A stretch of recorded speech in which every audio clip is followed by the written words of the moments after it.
للہ رب العالمین والصلاة والسلام علی سید الانبیاء والمرسلین سیدنا و نبینا و حبیبنا محمد وعلی آلہ وصحبہ اجمعین۔ حضرات علماء کرام اور دانشوران قوم و ملت، انجمن اسلام کی یہ عظیم الشان عمارت جو آئندہ سال 150 سال اپنے پورے کرنے جا رہی ہے، اس میں آپ سب کا استقبال ہے، اور یہ تاریخی عمارت ہے اور تعلیمی ادارہ ہے، بہت اہم ترین ادارہ ہے۔ اس کے صدر نشین ڈاکٹر ظہیر قاضی صاحب انشاءاللہ آخری مجلس کی صدارت بھی کریں گے اور مختصر خطاب بھی ہوگا۔ تو اس مجلس کی تفصیلات آپ کے سامنے ہیں لاہی عمل کے طور پر۔ جتنے ہمارے محاضرین ہیں جن کو آج محاضرے پیش کرنے ہیں، ان سب کو اپنا اپنا وقت دیا گیا ہے، اور پھر آپ کا اپنا وقت ہوگا جو سوال و جواب کی صورت میں ہوگا۔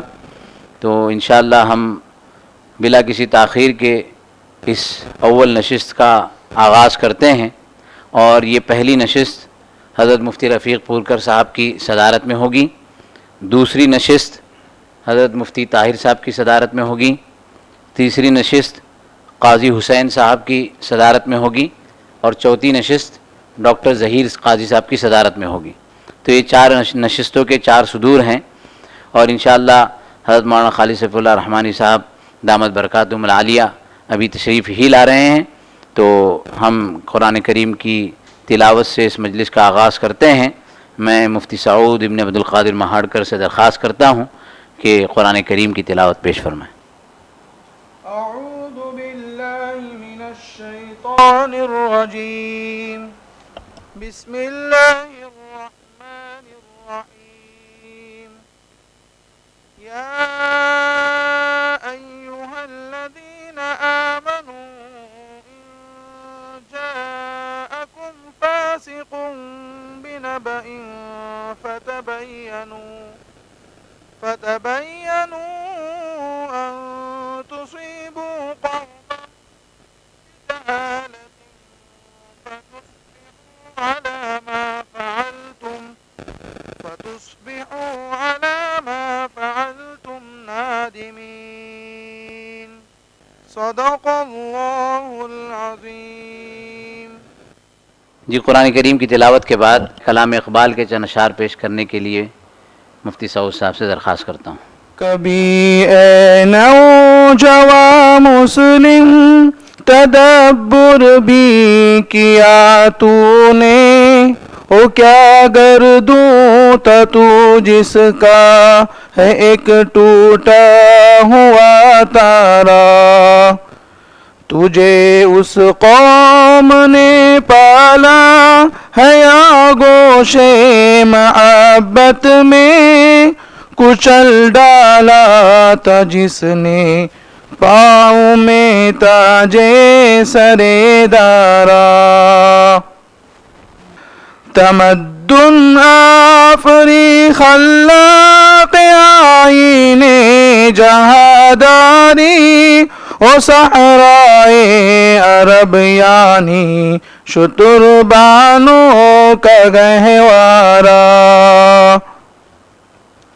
کبھی اے نوجوان مسلم تدبر بھی کیا تو نے، او کیا گردوں تھا تو جس کا ہے ایک ٹوٹا ہوا تارا، غرض میں کیا کہوں تجھ سے کہ وہ صحرا نشی کیا تھے، جہاں گیرو جہاں دارو جہاں بانو جہاں آرا، اگر چاہوں تو نقشہ کھینچ کر الفاظ میں رکھ دوں، اگر چاہوں تو نقشہ کھینچ کر الفاظ میں رکھ دوں، مگر میرے تخیل سے فزوں تر ہے او نظارہ، تجھے آبا سے اپنے کوئی نسبت ہو نہیں سکتی کہ تو گفتار و کردار تو ثابت و سیارہ. گنوا دی ہم نے جو اسلاف سے میراث پائی تھی، ثریا سے زمیں پر آسمان نے ہم کو دے مارا. حکومت کا تو کیا رونا کہ وہ ایک عارضی شے تھی، نہیں دنیا کے آئینے مسلم سے کوئی چارہ. مگر وہ علم کے موتی کتابیں اپنے آبا کی، جو دیکھیں ان کو یورپ میں تو دل ہوتا ہے سپارہ.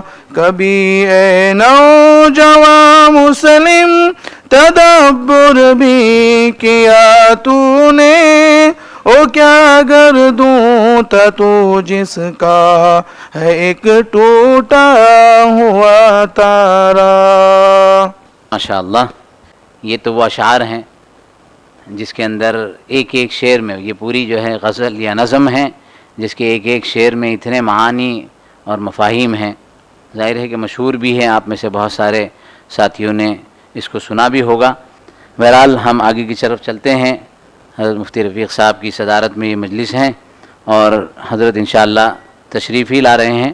مختصر سی آپ کو جیسے غرض و غایت اور مقصد اور اس کا ایک بیک گراؤنڈ آپ کے سامنے آ جائے تو یہ دارالافتاء والارشاد جامع مسجد بمبئی جو تقریباً سن 2000 میں حضرت مولانا سید شوکت علی نذیر نور اللہ مرقدہ وقدس سرہ کی سرپرستی میں اور حضرت مفتی رفیق پورکر صاحب کی رہبری اور رہنمائی میں کہ آپ ہر ہفتے آیا کرتے تھے اور جامعہ حسینیہ عربیہ شری وردن کی نگرانی تھی.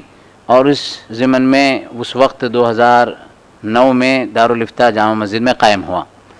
دارالافتاء کے قیام کے بعد اس وقت ہمارے بہت ہی عزیز و محترم اور یہاں بہت سارے ایسے ساتھی ہیں جن کے بہت ہی قریبی اور محب رفیق مفتی سلمان صاحب سرکھوت مرحوم، وہ باضابطہ اس کی ذمہ داری رکھے ہوئے تھے. حضرت مفتی صاحب کے ساتھ آیا کرتے تھے. ہفتے میں 2 روز اس زمانے میں دارالافتاء تھا. بہت ہی متحرک، بہت ہی فعال. اللہ ان کو غریق رحمت کرے. چند مہینے کے بعد ایک سڑک حادثے میں ان کی وفات ہوئی. اس زمانے میں یہ حقیر جو ہے دبئی میں معلم لغہ عربیہ، عربی کے لینگویج کا ٹیچر تھا انگریزی اسکول میں، برٹش اسکول میں. تو مفتی سلمان صاحب کی وفات کے بعد ایک ضرورت بھی تھی اور میری بھی ضرورت تھی کہ میں کوئی علمی خدمت سے منسلک ہو جاؤں. چنانچہ حضرت مولانا کی ایما پر اور اساتذہ جامعہ کی توجہ دلانے پر، خصوصاً حضرت مفتی رفیق صاحب کی، کہ اس وقت میں وہیں سے سیدھے جماعت میں نکل گیا تھا اور ایک لمبا عرصہ جماعت میں تھا اس زمانے میں. تو بہرحال پھر وہاں سے مجھے بلایا گیا اور جامع مسجد میں دارالافتاء کا کام شروع کیا گیا. اس وقت پھر دارالافتاء کے کام کے ساتھ ساتھ یعنی ایک امر، چونکہ آج کی جو مجلس ہے آپ تھوڑا سا پہلے سے ہی سمجھ جائیں کہ ایک فکر و نظر کے حدود اور دائرے ہیں، ان میں شرعی حدود کے ساتھ ساتھ کیسے ترقی کی جائے اور کیسے ان حدود کو وسیع کیا جائے. دارالافتاء تھا اور وہاں جامع مسجد کے اندر ایک پرانا مکتبہ تھا. تو وہ مکتبے کے اندر کتابیں، قدیم ترین کتابیں، اور مخطوطات کو دیکھا کہ وہ لال کپڑوں کے اندر محفوظ کر کے اوپر رکھی ہوئی ہے. کوئی پرسان حال نہیں تھا. پرانے لوگ جس میں پروفیسر عبدالستار دلوی صاحب جو یہاں کی لائبریری کے انچارج بھی رہے زمانے تک اور بڑی خدمات ہیں ان کی، ان سے اس سلسلے میں بات کیا کہ میں 20 سال پہلے آیا تھا، ایک کتاب کی تلاش کرنی تھی، صبح سے لے کر شام تک کتاب ڈھونڈنے میں لگ گیا اور جب میں باہر نکلا تو ایسا حال تھا جیسے کوئی گیرج سے باہر نکلا ہوں. ایک ایک کتاب پر 1 انچ کی تھپیاں تھیں. بہرحال ہمارے قریب کے جو ائمہ کرام ہیں ان کا تعاون حاصل کیا گیا اور ان کتابوں کو محفوظ اور مرتب کرنے کی کوششیں شروع کی گئی. وہ ایک ابتدا تھی. اس سے پہلے جتنے لوگ تھے، اس میں دوسرا ایک آپ کے لیے اشارہ کہ ہم دنیاوی نظام کے اندر لوگ جو ہے وہ پروجیکٹ بناتے ہیں، پوری پروجیکٹ رپورٹ بناتے ہیں. خود عبدالستار دلوی صاحب نے 25 لاکھ کا پورا پروجیکٹ بنایا تھا اور جامع مسجد بمبئی ٹرسٹ کو پیش کیا تھا. لیکن ظاہر بات ہے کہ بڑا پروجیکٹ ہو, پورا مرتب ہو, تو بہت مشکل ہوتا ہے کہ اس کو اپروو کرنا, پھر اس کے پیسے کرنا.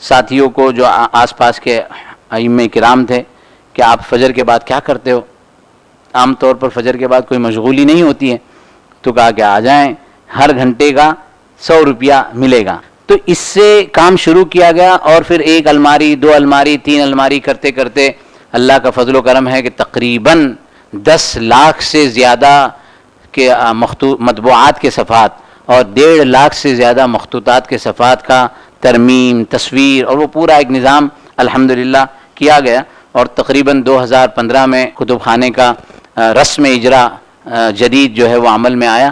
اب کتب خانہ ہم میں سے انہوں نے دیکھ چکے ہیں کہ کتب خانہ مسجد کے میزنین فلور پر آ گیا ہے, اور ابھی بھی اس میں موقع بموقع جو ہے کتابوں میں اضافہ ہوتا ہے. ابھی ہم لوگوں نے 3 مہینے سے ایک تحریک شروع کی ہے انگریزی کتابوں کی, اس لیے کہ جامع مسجد بمبئی تاریخی مسجد ہونے کی وجہ سے مسلمان بلکہ بہت سارے برادران وطن بھی وہاں حاضری دیتے رہتے ہیں. اور ظاہر ہے کہ ہمارا جو اثاثہ ہے چونکہ قدیم ہے, ہمارے پاس مطبوعہ بھی 188 ایئرز 188 سال پرانا مطبوعہ ہے. یعنی آپ اگر دیکھیں گے طباعت کا دور ہی 150 سال کا ہے. تو بالکل ابتدائی دور کا جو پتھر پر پرنٹنگ ہوتی تھی اس زمانے کا مطبوعہ یعنی پرنٹڈ بک ہے, اور مخطوطہ الحمدللہ 608 ہجری کا یعنی تقریباً 800 سال قدیم مطبوعہ ہے. تو یہ مختصر تاریخ تھی جو جامع مسجد کے کتب خانے کے سلسلے میں تھی. اب اس کے بعد 2015 کے بعد ایک فکر شروع ہوئی کہ جو دارالافتاء میں ایک تقاضا یہ بھی تھا کہ دارالقضاء قائم کیا جائے, لیکن خود بمبئی میں قاضی فیاض عالم صاحب ہیں, مولانا بدرالدجا صاحب ہیں, اور بھی قضات ہیں, بہت باضابطہ ترتیب پر دارالقضاء کا قیام ہے اور خدمت ہو رہی ہے. تو یہاں بھی تقاضا تھا بہت سارے احباب کا کہ دارالقضاء قائم کیا جائے. تو جب ہے تو اسی کا تعاون کیا جائے, اسی کو مضبوط کیا جائے. یہ میری اپنی سوچ تھی کہ کام کے میدانوں کو منتشر کرنے کے بجائے مجتمع کیا جائے. جو ساتھی جو کام کر رہا ہے دوسرے اس کو تعاون کریں. کاموں کی بہت ضرورت ہے, بہت سارے میدان ہیں. عقائد کے باب میں محنت کرنے والے کام کر رہے ہیں, بہت زبردست کام ہے, بہت ضرورت ہے. عبادات کے سلسلے میں ائمہ, خطبہ اور دیگر احباب کام کرتے ہیں, بہت ضرورت ہے. معاشرت پر سماجی اور سائیکولوجسٹ جو ہے وہ سوسائٹی کے موضوعات پر کام کرتے ہیں, وہ بھی ضرورت ہے. تو اس طرح معاملات کے جو ابواب ہیں جس کے اندر ڈرافٹنگ ہوتی ہے, ڈاکومنٹیشن ہوتا ہے, ڈیڈز کے بنانے کا ترتیب ہوتی ہے, تو وہ ساری چیزیں بھی ایک اہم ہے. ہر چیز کی اپنی اپنی جگہ اہمیت ہے. تو دارالقضاء کا اعلان نہ کرتے ہوئے یہ کیا گیا کہ ہم جو ہے وہ میوچول انڈرسٹینڈنگ سے, افہام و تفہیم سے جو مسئلے حل ہو سکتے ہیں ان کو حل کرنے کی ہم کوشش کریں گے. تو بہرحال پھر جو ہے آپسی افہام و تفہیم سے مسئلے کو حل کرنے کے سلسلے میں ایک نئی دنیا کی گویا میرے لیے میری اپنی حد تک دریافت ہوئی. میرا اس زمانے میں 2014 میں ساؤتھ افریقہ کا سفر ہوا تھا. وہاں دیکھا کہ ایک خاتون ہیں ثریا نواب, جو کسی کرسچن مشنریز کے ساتھ 20-25 سال سے کام کر رہی تھی, اور مسلمانوں کی ایک بڑی تعداد ان کے یہاں پر کاؤنسلنگ لینے کے لیے اور ان سارے موضوعات کے لیے وہ آیا کرتی تھی. تو اس نے وہاں کے جمعیت سے بات کی, اور وہاں کے جمعیت کے صدر مولانا ابراہیم بام صاحب ہیں, جن کو ہم نے 2018 میں ساحل میں بلایا تھا, اور بمبئی کے بڑے بڑے نامور کاؤنسلروں کو جمع کیا تھا, اور انہوں نے بہت اچھا اس سلسلے میں, چونکہ وہاں کے علماء صاحب زبان بھی ہے اور بھی دیگر ایسی صلاحیتیں موجود ہیں جس کی وجہ سے جدید اور نوجوان نسل کو وہ قابو میں کرنے یا ان کی سوچ اور سمجھ کو سمجھنے میں ان کے لیے قربت ہوتی ہے. بہرحال وہاں اس خاتون نے کہا جمعیت میں یا مولانا کے لیے کہ میں اس مشنری کے ساتھ کام کر رہی ہوں, اور میرے زیادہ سے زیادہ جو کلائنٹس ہوتے ہیں, جو میرے سے استفادہ کرنے والے ہیں, وہ مسلمان ہیں, تو کیوں نہیں آپ اپنے بینر تلے اس کا نظام کریں. تو وہاں کی جمعیت اور وہاں کی فکر ہے, بہت سارے ادارے ان لوگوں نے اس طرح قائم کیے. تو انہوں نے ایک فل فلیج ادارہ کاؤنسلنگ سینٹر کا ثریا نواب کے انتظامات کے ساتھ شروع کیا, اور اس کے اتنے بہترین نتائج تھے.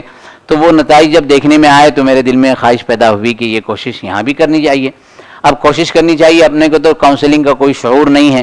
چنانچہ انٹرنیٹ پر سرچ کیا, قرآن کریم نے جو آیت ازدواجی معاملات میں فرمائی وَمِنْ آیَاتِهِ أَنْ خَلَقَ لَكُم مِّنْ أَنفُسِكُمْ أَزْوَاجًا لِتَسْكُنُوا إِلَيْهَا وَجَعَلَ بَيْنَكُم مَّوَدَّةً وَرَحْمَةً, تو ایک رحمہ انسٹیٹیوٹ ہے میشیگن امریکہ میں، اور سرچ کرنے کے بعد پتہ چلا کہ اقبال صاحب ہیں. انداز سے یہ پتہ چلا کہ شاید یہ بنیاد بیسیکلی پاکستان کے ہوں گے لیکن امریکن ہیں، امریکہ سے ہو گئے. ان کو ای میل کیا گیا کہ ہم ایسا کوئی ادارہ کرنا چاہتے ہیں. تو انہوں نے کہا اپنی ٹیم بناؤ. ہماری یہاں ٹیم بنائی گئی. انہوں نے آن لائن کئی ہفتوں تک سیشن دیے کہ اس طرح ترتیب ہوتی ہے، اس طرح ترتیب ہوتی ہے، لیکن اس میں آپ کوئی کورس بھی کر لیجئے. چنانچہ یہاں انڈیا میں بہت سارے ادارے ہیں. ایموکیئر کر کے ایک ادارہ ہے جو بنگلور کی طرف ہے، بہت زبردست اس میں کام کرتا ہے. تو اس سے میں نے پھر کاؤنسلنگ میں ڈپلومہ کیا، اور مجھے یقین تھا کہ انگریز دنیا میں یہ چیزیں ہیں تو عرب دنیا میں بھی یقیناً ہوگی. چنانچہ حج کے سفر پر تلاش کیا گیا تو پتہ چلا کہ جدہ کے اندر ایک ادارہ ہے جس کا نام ہے مودہ. وہ ہے رحمہ اور یہ ہے مودہ. تو مودہ میں پھر عملی طور پر، یعنی وہ تو آن لائن تھا، یہ آف لائن وہاں جا کر جو ہے کورس کیا گیا. 2-3 مرتبہ میں نے کیا. پھر انہوں نے کہا کہ آپ ہماری برانچ ہی وہیں کھول دیجئے. اب سارا حکومت جو ہے اس کا سپورٹ کرے گی، وہ بہت ساری چیزیں ہوگی، لیکن ظاہر بات ہے کہ اس کے ساتھ دیگر اور بھی مسائل ہوں گے، اس لیے وہ آئیڈیا جو ہے وہ زمینی سطح پر کامیاب نہیں ہو پایا یا اس کو عملی طور پر نہیں لایا گیا. تو وہ کورس ہوا. اس کے بعد میرا ایک سفر ہوا ملیشیا کا. ملیشیا دنیا کا ایسا ملک ہے جہاں 2 نظام چلتے ہیں. وہاں پرائم منسٹر بھی ہوتا ہے اور ملک بھی ہوتا ہے، کنگ بھی ہوتا ہے. لیکن کنگ کے اپنے دائرے عمل مختص ہے، پرائم منسٹر کے اپنے دائرے عمل الگ ہے. ظاہر بات ہے کہ جمہوری ملک ہے، پوری دنیا کے نظام کے اعتبار سے پرائم منسٹر کی صلاحیت اور اس کے سارے معاملات، جو پوری اکانومی ہے وہ اس کے ہاتھ میں ہوتی ہے. لیکن اسلامی معاملات جو ہے نا وہ کنگ کے ماتحت ہوتے ہیں. تو انہوں نے ایسا نظام بنایا کہ جس طریقے سے ہمارے یہاں پولیس ڈپارٹمنٹ کا ایک نظام ہوتا ہے کہ ناگپاڑا پولیس اسٹیشن تو بلڈنگ نمبر 100 یا گھر نمبر 100 جو ہے وہ اس ڈپارٹمنٹ میں آئے گا، اور اگر 215 کے بعد 216 ہے تو وہ پولیس والا کہے گا کہ وہ اسٹیشن آپ کو وہاں لگتا ہے. وہاں کے مفتیان کا یہ نظام ہے. اللہ کرے کہ ہمارے قضات اور مفتیان کا یہ ہندوستان میں بھی یہ نظام بن جائے کہ اگر آپ نکاح پڑھانا چاہتے ہیں اور آپ اس علاقے میں رہتے ہیں تو آپ اسی مفتی سے یا اسی قاضی سے نکاح پڑھوا سکتے ہیں. اس کے علاوہ کوئی دوسرا قاضی آپ کو نکاح نامہ نہیں دے گا. اور دوسری شرط انہوں نے لگائی حکومتی سطح پر کہ ہر نکاح کرنے والے کے لیے نکاح سے پہلے پری میرج کاؤنسلنگ کورس، نکاح سے پہلے ازدواجی سلسلے کی تربیت مکمل لینی زوج اور زوجہ دونوں کے لیے ضروری ہے. اور ایک رپورٹ کے مطابق ملیشیا وہ کنٹری ہے جہاں طلاق کا تناسب دوسرے ممالک کے مقابلے میں بہت کم ہے. تو بہرحال یہ چند چیزیں دیکھنے کے بعد یہ فکر پیش ہوئی کہ کچھ ایسا نظام بنایا جانا چاہیے تاکہ ازدواجی زندگی اگر بہتر ہو تو ظاہر ہے کہ بچوں کی تربیت کے معاملات بہتر ہوں گے. اب بچی نکاح ہو کر آتی ہے اور آنے کے بعد وہ گھر میں ساس سسرے، پھر اور گھر کی باتیں، پھر شوہر کی باتیں. اب ہمارے یہاں جو اولاد کی تربیت کا جو موضوع ہے کہ جس دن بیوی کا انتخاب کیا جائے یا جس دن سے بچہ ماں کے پیٹ میں آ جائے اسی دن سے تربیت شروع ہو جاتی ہے، اور ان ایام میں وہ اتنی ذہنی طور پر پریشرائز ہوتی ہے اور ذہنی طور پر کتنے سارے مسائل کا شکار ہوتی ہے. تو ظاہر ہے کہ اس کا اثر نسل پر پڑتا ہے. پھر نسل اسی ماحول کے اندر تربیت پاتی ہے جس میں بہت سارے فرائض اور حقوق کا اختلاف ہوتا ہے. میں نے یہ بات اس میں وہ بھی لکھی ہے کہ ایک ہے فرائض، ایک ہے حقوق. فرائض کے ادا کرنے کی فکر پیدا کر دی جائے اور حقوق کو معاف کرنے کا مزاج بنایا جائے تو یہ سلسلہ یا یہ جو ہے زندگی کی گاڑی بہت عافیت سے چل سکتی ہے.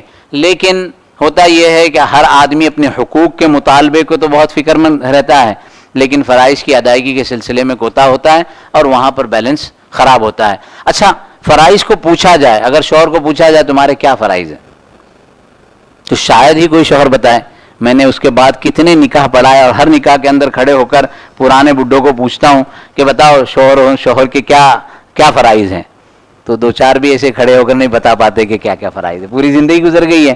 اور بیوی کو پوچھا جائے اس کے کیا فرائض ہیں تو کہیں نہ کہیں اس کی جو تعلیم ہے اور جو ہمارا تعلیمی نظام ہے، عام طور پر مدارس میں جانے والے طلباء اور طالبات کا تناسب بہت کم ہے. اس کے بالمقابل جو تعلیمی نظام ہے ہمارے پاس پچھلے دنوں میں ایسا نہیں ہے کہ سینٹر کا افتتاح کل ہو رہا ہے تو یہ کل ہی سے کام شروع ہوگا، اس سے پہلے بھی یہ کوششیں ہوتی رہی. تو ہم یہ سوال کرتے ہیں کہ آپ کیا ہیں؟ میں انجینئر ہے، ڈاکٹر ہے، MBA کیا ہے، کتنے سال پڑھے ہیں؟ 17 سال، 18 سال، 20 سال. اس 20 سال کے عرصے میں آپ نے کوئی کتاب اس ازدواجی زندگی پر پڑھی ہے، میرٹل لائف پر پڑھی ہے، یا آپ کے اپنے حقوق کیا ہیں، آپ کے اپنے فرائض کیا ہیں؟ عام طور پر ان کا جواب، مسائل کے باوجود، ان کے گھر میں مسائل ہیں، اس کے باوجود وہ اس سلسلے میں کوئی تعلیم حاصل نہیں کرتے. تو ظاہر ہے کہ اگر جو نکاح پڑھانے والے ائمہ کرام ہیں، علماء ہیں، قضات ہیں، اگر وہ اس سلسلے کی کوشش کریں، حضرت قاضی صاحب نے بمبئی میں دارالقضاء کے ماتحت بھی اچھا نظام شروع کیا ہے اور بہت سارے لوگ اس سلسلے میں فکر کرتے ہیں، تو یہ نظام کو اگر اجتماعی طور پر الگ الگ مقامات پر اور الگ الگ علاقوں میں جو ہے اس کو نافذ اور جاری کرنے کی کوشش کی جائے تو یہ کامیاب اور بہتر بن سکے گا. تو بہرحال یہ جو ازدواجی زندگی کی تربیت کے علاوہ اب جب کاروباری مسائل آتے ہیں، کاروباری مسائل میں سب سے بڑا مسئلہ، چاہے وہ بلڈرز کے کاروبار ہے بمبئی میں، تو یہ مسئلے ہوتے ہیں کہ ہم نے فلیٹ بک کیا تھا، ہم لوگوں نے جلدی پیمنٹ کر دیا، ہم نے دیر سے پیمنٹ کیا، بلڈر نے بہت دیر سے بنایا. آپ اس کا مطالعہ کریں تو آپ کو پتہ یہ چلے گا کہ جو ایگریمنٹ بنتا ہے، جو کمپنی کا، جو پہلے آپ کا اور بلڈر کا جو ایگریمنٹ بنتا ہے، عام طور پر اس میں اتنا گیپ ہوتا ہے یا اتنی کمی ہوتی ہے کہ شرعی طور پر ہم اس میں کوئی فیصلہ کرنے کے قابل ہی نہیں رہ پاتے ہیں، کیونکہ اس چیز کا ذکر ہی نہیں ہے. وصیت اور ہبہ میں جو قضات ہیں، جو کام کرتے ہیں، وہ بتا سکتے ہیں کہ وہ جو امر ہیں ہبہ کے سلسلے کا شرعی ضابطہ، وہ ضابطے کا اہتمام ہی نہیں کیا گیا. اب شرعی اعتبار سے ہبہ نہیں ہوا، قانونی اعتبار سے ہبہ ہو گیا. وصیت کے سلسلے میں لا وصیت لوارث، اب وہ وصیت ہی کی پوری بات چلتے رہی. اب وہ وصیت کے اندر ان کو پتہ ہوتا ہبہ کے کیا احکامات ہیں اور اس سلسلے اور اس طرح سے اس کو بناتے. تو ہمارے یہاں معاشی نظام میں بھی اتنا شعور کی کمی ہے، اتنے شعور کی کمی ہے کہ ہیرا گولڈ اور اس طرح کی جو آتی ہیں اسپونزی اسکیم، اس میں تو مسلمان بڑی تیزی سے دوڑتا ہے. لیکن جو بالکل مضبوط اور مستحکم معاشی نظام ہے ہندوستان میں، آپ کے میوچول فنڈ میں بہت ساری کمپنیاں، 10,000 سے زیادہ کمپنیاں ہیں اور کئی ہزار کروڑ یعنی 36 لاکھ ہزار کروڑ. آپ سمجھیے اس کی عادت جو ہے نا، صفر صفر میں آئیں گے تو سمجھ میں آنا ہوگا. اس میں سے صرف 3 کمپنی جو ہے وہ شریعہ کمپلائن ہے، اور بڑی محنت سے عبدالرقیب صاحب، ڈاکٹر شارق نثار صاحب، ان سب لوگوں نے مل کر وہ پروڈکٹ بنانے کی کوشش کی. لیکن جب وہ پروڈکٹ بنا تو آج بھی اس کے اندر اس کا جو شیئر ہولڈر ہیں اس میں 70% سے زیادہ جین اور غیر مسلم ہیں. مسلمانوں کی تعداد وہاں بھی کم ہے جو ہمارے لیے پروڈکٹ بنا ہے.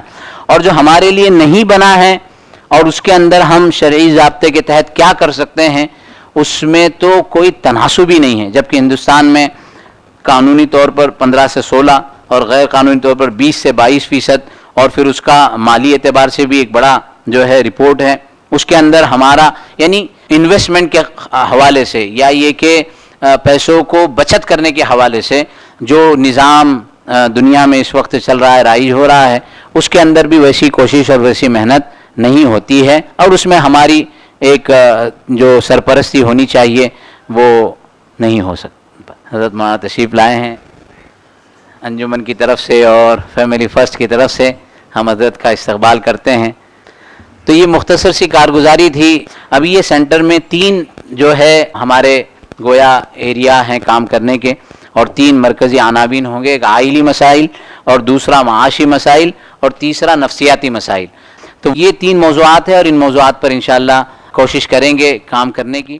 آپ کو زحمت دینے اور دعوت دینے کی وجہ صرف یہ نہیں ہے کہ ہم کہتے رہیں اور آپ سنتے رہیں، اسی لیے آپ میں سے ہر ایک کے سامنے مائک ہے. آپ کو پیڈ بھی دیا گیا ہے، آپ اپنے سوالات کو یا اپنے مشوروں کو، اس لیے کہ یہ ہم سب کو مل جل کے کرنا ہے. ہم بالکل اس میدان کے طفل مکتب ہیں. ابھی یہ عزم ہے کہ اس سلسلے میں کوشش کی جائے، اور جامع مسجد بمبئی کے اندر اگر ایک ماڈل پلان اس سلسلے کا بن جائے تو اس میں اس کو ریپلیکیٹ کرنے، اس کو کاپی کرنے کے لیے بہت آسانی ہوگی کہ بہت سے اور مقامات پر اس کو شروع کیا جائے گا. اور جتنے چہرے مجھے نظر آ رہے ہیں ان میں اکثر چہرے ایسے ہیں جو ملتے جلتے ہیں، بلکہ ان میں سے کچھ چہرے وہ ہیں جو اس میدان میں مجھ سے کئی گنا آگے ہیں اور نالج بھی رکھتے ہیں، تجربہ بھی رکھتے ہیں. تو ظاہر بات ہے کہ ان کے تجربے سے، ان کے علم سے ہم فیضیاب ہوں گے.